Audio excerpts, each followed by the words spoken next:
मेरे प्यारे सभी दोस्तों, आज मैं आपको लेकर के आया हूँ अपनी GITech क्लासेस में एक नया न्यू सा टॉपिक जो मैंने आपसे कल वादा किया था कि हमने आपको कल सिखाया था कि F बराबर IBL sin थीटा कैसे लेते हैं।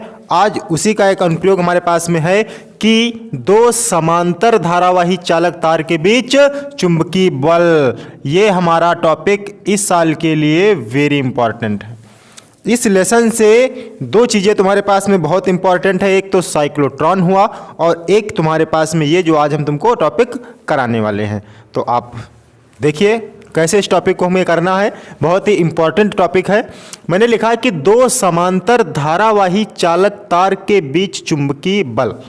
ठीक है, आप लोगों ने एम्पियर का नियम पढ़ा होगा। एम्पियर के नियम में मैंने आपको बताया था कि एम्पियर का नियम जो हमारे पास में था कि अगर हमारे पास में कोई चालक तार था, उस चालक तार में अगर हमारे पास में I एम्पियर की धारा प्रवाहित होती थी तो उससे R दूरी पर एक चुंबकीय क्षेत्र उत्पन्न हो जाता था। याद है सभी को? तो वो जो चुंबकीय क्षेत्र उत्पन्न होता था उसको हम लिखते थे B बराबर म्यू नॉट अपान में 2 पाई इंटू में I अपान में R। सभी को याद होगा कि चुंबकीय क्षेत्र में एम्पियर का परपथीय नियम क्या होता है। अब बात हम कर लेते हैं, वही हमारे पास में कुछ घटना इसमें वही लेकर के चलनी है। ये हमारे पास में है एक चालक तार, इसको मैंने नाम 1 दे रखा है।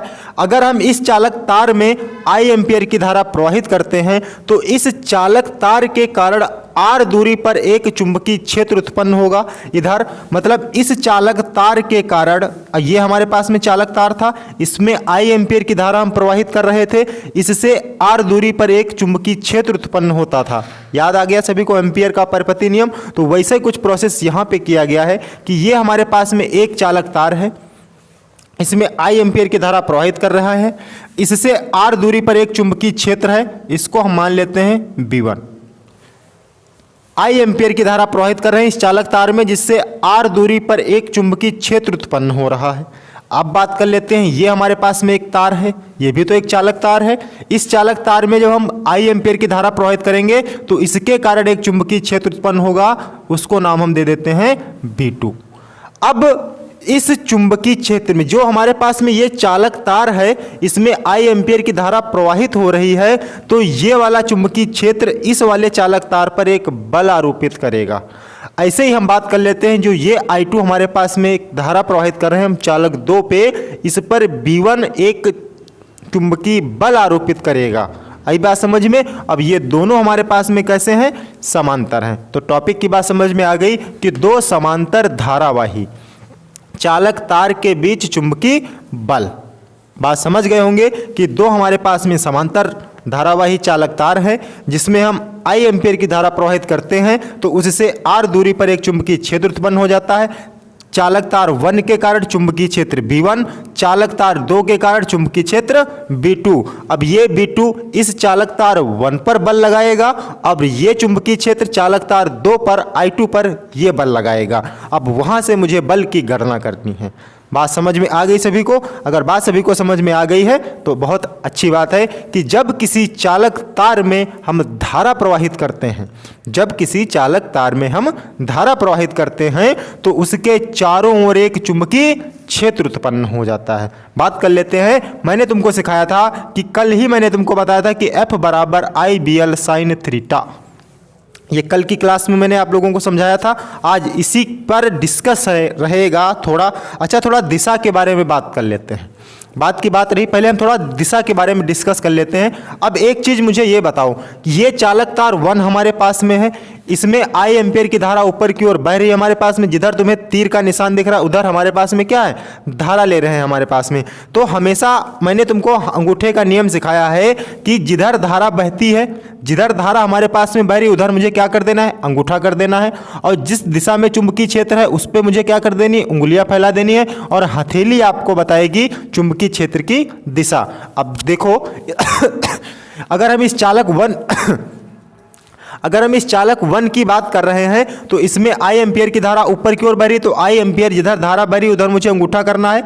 चुंबकीय क्षेत्र वहां उत्पन्न हो रहा है, तो हथेली बताएगी मुझे चुंबकीय क्षेत्र की दिशा। ये हथेली मेरी अंदर की ओर है, तो चुंबकीय क्षेत्र की दिशा अंदर की ओर होगी, तो इसको हम दर्शा देते हैं क्रॉस से। मैंने तुमको बता रखा है कि डॉट और क्रॉस क्या होते हैं। डॉट चुंबकीय क्षेत्र की दिशा बाहर, क्रॉस चुंबकीय क्षेत्र की दिशा अंदर की ओर, ये मैंने सिखा रखा है। अब इस पर हम बात कर लेते हैं। यहां पर भी अगर तुम देखो तो जिधर हमारे पास में धारा बह रही है उधर मुझे क्या कर देनी है, उधर मुझे कर देना है अंगूठा, और ये उंगलियां खोल देनी है चुंबकीय क्षेत्र की दिशा में। ये अंगूठा हो गया धारा की दिशा, चुंबकीय क्षेत्र की दिशा ये हो गई। हथेली बताएगी आपको बल की दिशा, हथेली आपको बताती है चुंबकीय क्षेत्र की दिशा। तो यहां पर जो चुंबकीय क्षेत्र होगा वो डॉट से हम दिखाएंगे, क्योंकि यहां पर हथेली जो हमारे पास में देखो अंगूठा चुंबकीय क्षेत्र में खोले, हथेली बता रही है चुंबकीय क्षेत्र की दिशा। तो ये बात समझ में आ गई सभी को कि कैसे हम चुंबकीय क्षेत्र की दिशा का ज्ञान करते हैं। इस B1 पर क्रॉस मतलब चुंबकीय क्षेत्र अंदर की ओर है। यहां पर अगर हम बात करें तो B2 जो डॉट है यहां पर चुंबकीय क्षेत्र की दिशा बाहर की ओर है। ये चुंबकीय क्षेत्र की दिशा बाहर की ओर, ये हमारे पास में धारा, ये चुंबकीय क्षेत्र अंदर की ओर, ये हमारे पास में धारा। आगे बात समझ में सभी को? तो स्टार्ट करते हैं आगे चैप्टर को बढ़ाते हुए, आगे इस टॉपिक को बढ़ाते हुए हम बात करते हैं कि चालक, ये हमारे पास में चालक है 1, तो हम पहले निकाल लेते हैं कि चालक 1 के कारण, चालक 1 के कारण। अब हम बात करें कि चालक 1 के कारण, जो हमारे पास में चालक 1 के कारण है, चालक 1 यही तो हमारे पास में है। इस चालक 1 के कारण r दूरी पर उत्पन्न चुंबकीय क्षेत्र, तो चालक 1 के कारण r दूरी पर उत्पन्न चुंबकीय क्षेत्र, उत्पन्न चुंबकीय क्षेत्र। क्या मैंने बताया आपको कि चालक 1 के कारण, ये चालक 1 है हमारे पास, चालक 1 के कारण r दूरी पर उत्पन्न चुंबकीय क्षेत्र, तो उत्पन्न चुंबकीय क्षेत्र इस पर कौन सा है, B1 है। कौन सा है, B1 है, ये ध्यान रखना है। तो B1 बराबर, अभी मैंने तुमको एम्पियर का नियम बताया कि अगर हमारे पास में कोई चालक तार है उससे r दूरी पर एक चुंबकीय क्षेत्र उत्पन्न होता है जिसका मान कितना होता है, P बराबर μ0/2 पाई I/r। तो यहां भी हम वही मान लिखेंगे μ0/2 पाई। अब I धारा यहां पर क्या है, हम चालक 1 के कारण ले रहे हैं, तो धारा हमारे पास में I1 रहेगी। यह ध्यान रखना है, धारा I1 R दूरी पर है तो बट्टे में R, इसको मान लेते हैं समीकरण नंबर 1। किस किस को ये बात समझ में आ गई है? सभी को बात समझ में आ गई है। अब हम बात करते हैं आगे चालक 2 के कारण। किसके? चालक 2 के कारण R दूरी पर उत्पन्न चुंबकीय क्षेत्र, उत्पन्न चुंबकीय क्षेत्र। अब ये हमारे पास में चालक 2 दूसरा वाला ये चालक हमने मान रखा है। इस चालक के कारण R दूरी पर उत्पन्न चुंबकीय क्षेत्र कितना है, B2 हमारे पास में है, तो हम B2 की बात कर लें तो B2 भी हमारे पास में वही रहेगा μ0/2 पाई, और I होती यहाँ पर, तो I हमने किसके लिए लिया है, चालक 2 के कारण। चालक 2 में धारा कौन सी है, I2 है, तो इसको नाम दे देंगे I2 बटे में R, और इसको मान लेंगे हम समीकरण नंबर 2।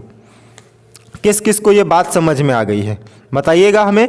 अगर हम बात करें तो ये वाला जो चुंबकीय क्षेत्र है ये क्रॉस दिखाना पड़ेगा, ये वाला जो चुंबकीय क्षेत्र तुम्हें डॉट दिखाना पड़ेगा, क्योंकि इसमें जो चुंबकीय क्षेत्र की दिशा है वो अंदर की ओर है। ये B1 पे चुंबकीय क्षेत्र की दिशा अंदर की ओर है, और जहाँ पे डॉट मैंने दिखा रखा है B2, जहाँ पे मैंने B2 का मान निकाला है वहाँ पर चुंबकीय क्षेत्र की दिशा बाहर की ओर है। आगे बात इतनी समझ में, इतनी बात सबको समझ में आ गई। अब छोटा सा काम रह गया, एक और काम निकाल लेते हैं। यहाँ से हम F12 की बात कर लेते हैं। अब सोचोगे सर ये F12 क्या है? अरे F12 कोई दूसरी बात थोड़ी ना है। यहाँ पर 2 चालक तार हमारे पास में है, तो एक चालक को रोक करके दूसरे चालक के कारण जो भी बल लगेगा करके, दूसरे चुंबकीय क्षेत्र के कारण जो भी इस पर बल लगेगा। अब बात करें अगर हम इस चालक पे बात कर रहे हैं तो यही तो हमारे पर बल लगाएगा, इस चुंबकीय क्षेत्र के कारण ही तो इस पे बल लग रहा है। अगर हम F21 की बात करें तो इस चुंबकीय क्षेत्र के कारण इस पर बल लग रहा है, यही तो हो रहा है। तो F12 मैंने इसको नाम दे दिया, F21 उसको मैंने नाम दे दिया है। तो चालक 1 पर क्या लिखेंगे वो F1 को, कि चालक 1 पर क्या लिखा मैंने कि चालक 1 पर चालक 2 के चुंबकीय क्षेत्र। अब 2 का चुंबकीय क्षेत्र कौन सा है? B2 ही तो है यहाँ पे, तो ये कौन सा है? B2। ये है ना, इतनी बात सभी को समझ में आ गई है। इसके कारण कौन सा बल लगेगा, इसके कारण तुम्हें बल की गणना करनी है। तो बल की गणना कर लो। तो F12 की अगर हम बात करें, पहली चीज इतनी बात बताओ, मैंने कहा कि इस चालक 1 पर बल कौन आरोपित कर रहा है? बहुत मोटी बात है। इस चालक 1 पर, ये चालक 1 है तो इसी का तो चुंबकीय क्षेत्र B2 यहाँ पर स्थापित है। इस B2 के कारण ही तो इस पर बल आरोपित होगा। आई बात समझ में? इस B2 के कारण इस चालक 1 पर एक बल आरोपित हो रहा है। भाई जब तक हम किसी दूसरे के क्षेत्र में नहीं जाएंगे तब तक मुझे बल का क्या अभाव। हम अपने घर में रहें, जैसे हम हैं, हम खुद से अगर कुश्ती लड़े, खुद की कुश्ती खुद से लड़े, तो क्या कभी हम अपने बल का अनुभव कर सकते हैं? नहीं। जब तक कि हम किसी दूसरे के क्षेत्र में ना जा करके किसी दूसरे व्यक्ति से कुश्ती नहीं लड़ेंगे तब तक हमें अपनी ताकत का क्या अंदाजा कि हमारे पास कितना बल है, नहीं हम समझ पाएंगे ना। तो यही बात है कि इस चालक 1 पर इसके कारण जो चुंबकीय क्षेत्र उत्पन्न हुआ है, ये चालक 1 रखा था, इसके कारण ये चुंबकीय क्षेत्र उत्पन्न हुआ, तो इस चुंबकीय क्षेत्र के कारण इस पर एक बल आरोपित होगा। वही बल मैंने यहाँ पर दर्शाया है। अब मैंने बल की बात तुमको बता रखी है ऊपर, F बराबर IBL साइन थीटा, कल के टॉपिक में मैंने तुमको कराया था। तो F12 की बात करें तो I किसके चालक 1 पर I कितना हमारे पास में है? I1 कितना है हमारे पास में? I1। B चुंबकीय क्षेत्र, B चुंबकीय क्षेत्र, चुंबकीय क्षेत्र किसका है? दूसरे वाले का, तो B2 I B2 L तो वैसे रहेगा, यहाँ क्या लिख देते हैं? Sine theta. इतनी बात बताओ, किसी को समझने में अगर कोई दिक्कत हो तो बता सकता है। अभी यहाँ पर IBL साइन थीटा लिखा है। I क्या है? चालक तार 1 की धारा है। B क्या है? इसके कारण जो चुंबकीय क्षेत्र उत्पन्न हुआ है वो B2 है, और इसी के कारण ही तो इस पर एक बल आरोपित होगा, वही मैंने लिख रखा है। अब दूसरे शब्दों में बात करें तो यहाँ पर देखो डॉट से, मैंने कहा था कि डॉट से दिखा रखा है। अब सोचो इसमें चुंबकीय क्षेत्र की दिशा क्या है? बाहर की ओर है। ये धारा तुम्हारे पास में, ये चुंबकीय क्षेत्र की दिशा है। तो इसके बीच में जो एंगल बन रहा है, इसके बीच में वो कितने एंगल का है? 90 डिग्री का एंगल है। तो थीटा का मान यहाँ पे कितना रख देंगे हम? 90 डिग्री। ठीक, तो F12 निकाल लेते हैं। तो F12 बराबर में I1 B2 L साइन 90, और साइन 90 का मान कितना होता है? 1 होता है। तो F12 की बात करें तो F12 equal to I B2 L। इतनी बात सभी को समझ में आई? यहाँ तक बताओ। अब थोड़ा आगे बात कर लेते हैं, इधर साइड में लिख लेते हैं। यहाँ तक दिख रहा है सभी को? बताओ कहाँ तक दिख रहा है? जहाँ तक दिख रहा है वहाँ तक बात कर लेते हैं। सभी को दिख रहा है ना? ठीक, अच्छी बात है, सभी को दिख रहा है। अब देखो यहाँ बात कर लेते हैं, इस साइड में लिख लेते हैं आकर के, इसका तो काम खत्म हो गया। यहाँ से बात कर लेते हैं थोड़ा सा। मैंने कहा कि F12 I B2 L ये निकल के आया है, इधर मैं लिखे दे रहा हूँ, यहाँ समझने की कोशिश करना। ये F12 था हमारे पास में, इक्वल टू I1 ऐसे लिखा रहने दो, इनटू में B2 लिखा है। B2 का मान तुमने अभी निकाला है, ये देखो B2 का मान क्या निकाला है? म्यू0 रख दो आकर के, म्यू0 अपान में 2 पाई I2 बटे में R, यही तो होगा हमारे पास में। इनटू में L बचा है, इनटू में L लिख देते हैं। ये L जो इधर दिख रहा है, इस L को इसके बटे में उठा लाओ। तो F12 अपान में क्या लिख दें? L बराबर में, इसको हम ऐसे लिख सकते हैं, सेट कर लो, म्यू0 अपन में 2 पाई, और ये I1 I2 और बटे में क्या लिख लें? R। ये हमारे पास में क्या हो गया? अब ये बल था और ये एकांक लंबाई, वैसे कोई चीज़ नीचे लिखी जाती है तो उसको हम एकांक लंबाई पढ़ते हैं। तो एकांक लंबाई पर जो आरोपित बल होगा वो म्यू अपान में 2 पाई I1 I2 बटे में R होगा। इतनी बात बताओ सभी को समझ में आई है? अगर इतनी बात सभी को समझ में आ गई है तो हम चालक तार 2 पे बात कर लेते हैं थोड़ा सा।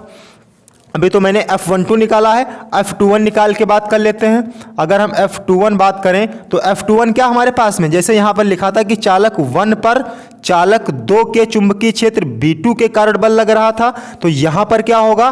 चालक 2 पर चालक 1 के चुंबकीय क्षेत्र B1 के कारण इस पर जो बल आरोपित होगा। इतनी बात समझ में आ रही है। तो F21 की बात अगर करें हम तो IBL sin थीटा, तो I हम इस चालक की बात कर रहे हैं, यहां पर I हमारे पास में कितना है, I2 है, तो I2 हो जाएगा। B लिखा है चुंबकीय क्षेत्र, चुंबकीय क्षेत्र यहां पर कौन सा उत्पन्न है, B1 है, इनटू में L लिखा है तो L लिख लेते हैं, फिर साइन थीटा लिखा है। बताओ अगर किसी को कोई दिक्कत हो। अब बात हम करते हैं तो F21 की बात करें आगे चल करके, ठीक है। तो I2 B1 L, अच्छा थीटा की बात कर लेते हैं। यहां पर देखो चुंबकीय क्षेत्र की दिशा अंदर की ओर है, अंदर है हमारे पास में, अंदर है, और ये हमारे पास में धारा की दिशा है। तो इसके बीच में जो एंगल बनना है वो भी कितना है, 90 डिग्री है। तो थीटा का मान कितना हो जाएगा, यहाँ पर भी 90 डिग्री, तो साइन 90 ये भी हो जाएगा हमारे पास में। बात कर लेते हैं F21 की, तो I2 B1 L, क्योंकि साइन 90 का मान कितना होता है, 1 होता है। अब यहाँ पर देखो B1 लिखा है और B1 का मान हम यहाँ से निकाल चुके हैं। ये देखो B1 का मान निकाल चुके हैं, ये B1 वाला मान उठा करके यहाँ पे रख दो आकर के। तो F21 का जो मान होगा I2 गुणे में B1, और B1 का मान क्या है, यही उठा के रख दो, म्यू नॉट अपान में 2 पाई इंटू में I1 बटे में R, तो I1 बटे में R और इंटू में L, और ये L जो तुम्हें है वो इसके नीचे उठा लाना है। तो F21 बटे में क्या हो जाएगा, L बराबर में म्यू नॉट अपान में 2 पाई I1 I2 अपान में R। बताओ किस किस को ये चीज़ समझ में आ गई है। वही चीज़ है कि एकांक लंबाई पर आरोपित जो बल है, यहां पर भी देखो एकांक लंबाई में आरोपित बल यहां भी उतना ही है। दोनों तरीके से जो आरोपित बल है वो उतना ही तो आ रहा है हमारे पास में। बताओ अगर किसी को कोई दिक्कत हो रही हो। अब अगर हम बात कर लें कि F12 और F21 की बात कर लेते हैं थोड़ा सा। F12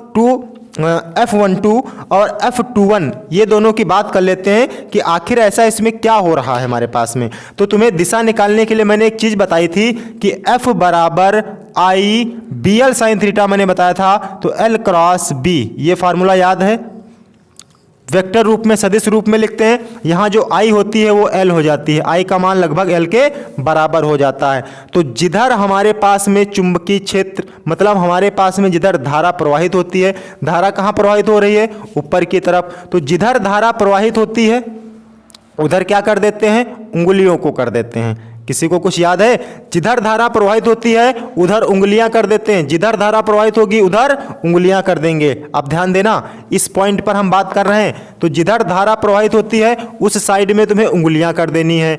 अब चुंबकीय क्षेत्र तुम्हारे पास में कहाँ है, यहाँ पर चुंबकीय क्षेत्र की दिशा कहाँ है, बाहर की तरफ हमारे पास में। तो जिधर हमारे पास में ये डॉट हमें दिख रहा है ना, सबको बल की दिशा, बल का निकालना आता है कि नहीं। देखो इधर ये लिखा I, ये L है, तो L की तरफ तुम्हें उंगलियों को मोड़ देना। ये I है तुम्हारे पास में, उधर उंगलियां रखनी, जिधर धारा बहती उधर उंगलियां, और जिस साइड में चुंबकीय क्षेत्र था उस साइड में मोड़ देना होता है। अंगूठा तुम्हें बता देता है बल की दिशा। बताओ अब देखो यहाँ पे, अगर हम यहाँ पे बात कर लेते हैं थोड़ा सा, पहले इधर से देखो, इधर से समझो, अभी समझ में आ जाएगा। ये हमारे पास में क्या है, ये हमारे पास में धारा की दिशा में उंगलियां करनी है। चुंबकीय क्षेत्र हमारा जिस दिशा में चुंबकीय क्षेत्र होता है उस साइड में उंगलियां मोड़नी होती हैं। तो अंगूठा तुम्हें बता देगा बल की दिशा। तो अंगूठा तुम्हारा बल की दिशा बता रहा है, तो बल तुम्हारा इधर की ओर आरोपित हो रहा है। ऐसे काम तुम्हें यहाँ करना है, जिस साइड में चुंबकीय क्षेत्र उस साइड में लेना है, जिधर तुम्हारे पास में चुंबकीय क्षेत्र की दिशा उधर उंगलियां मोड़ देनी है, और अंगूठा तुम्हें बता देगा बल की दिशा। ये तुम्हारे पास बल की दिशा होगी। ये हो गई F12 और ये हो गया तुम्हारे पास में F21। बताओ किसी को अगर कोई दिक्कत हो। तो यहाँ से तुमको क्या पता चल रहा है कि अगर हमारे पास में धारा की दिशा एक जैसी है, इधर ही धारा बह रही है, इधर ही धारा बह रही है, तो ये एक दूसरे को क्या कर रहे हैं, आकर्षित कर रहे हैं कि प्रतिकर्षित कर रहे हैं। एक दूसरे में क्या हो रहा है, आकर्षण देखने को मुझे मिल रहा है कि जब धारा एक ही दिशा में बह रही है, इधर भी धारा इसी दिशा में जा रही है, इधर भी धारा इसी दिशा में जा रही है, तो ये दोनों पास पास आने की कोशिश कर रहे हैं, अंदर की तरफ बल लगा रहे हैं, मतलब एक दूसरे को आकर्षित कर रहे हैं। तो इनको अगर आपको समझना है कुछ और कायदे से, तो ये तुमको कुछ ऐसे नजर आएंगे, ऐसे तुम्हें नजर आएगा, ठीक है। और इसको हम ऐसे जोड़ देते हैं, एक बैटरी के साथ में जोड़ देते हैं, ये माइनस सिरा कर देते हैं, इसको पॉजिटिव सिरा कर देते हैं। तो धारा प्लस से यहाँ पे धारा बह रही है I1 और यहाँ पे धारा बह रही है I2। ये आपको कुछ ऐसे देखने को मिलेगा, ये माइनस सिरा, ये प्लस सिरा। अब देखो ये बीच वाला पार्ट तुम्हें अंदर धंसा हुआ दिख रहा है।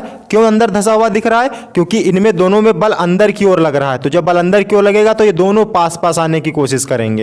इतनी बात समझ में आ गई है? अच्छा, अब बात कर लेते हैं। अब बात क्या कर लेते हैं, लगभग टॉपिक मेरा कंप्लीट ही हो गया है। अब अगर बताओ इसमें किसी भी व्यक्ति को कोई दिक्कत हो, इसमें मेन प्रॉब्लम जो तुम्हें होगी वो सिर्फ समझना है कि चालक तार 1 के कारण कहाँ पे बल लग रहा है और चालक तार 2 के कारण कहाँ पे बल लग रहा है। बस मेन झंझट यही है। तो सबसे पहले मैंने तुम्हें बताया कि 2 समांतर चालक तार ले लेते हैं, इसमें हम I1 धारा प्रवाहित करते हैं, इसमें हम I2 धारा प्रवाहित करते हैं। इतनी बात सभी को समझ में आ गई थी। अगर हम एक चालक तार पर धारा प्रवाहित करते हैं तो इसके कारण एक चुंबकीय क्षेत्र उत्पन्न होगा, इस चालक तार के कारण एक चुंबकीय क्षेत्र B1 उत्पन्न हुआ है और इस चालक तार के कारण एक चुंबकीय क्षेत्र B2 उत्पन्न हुआ है।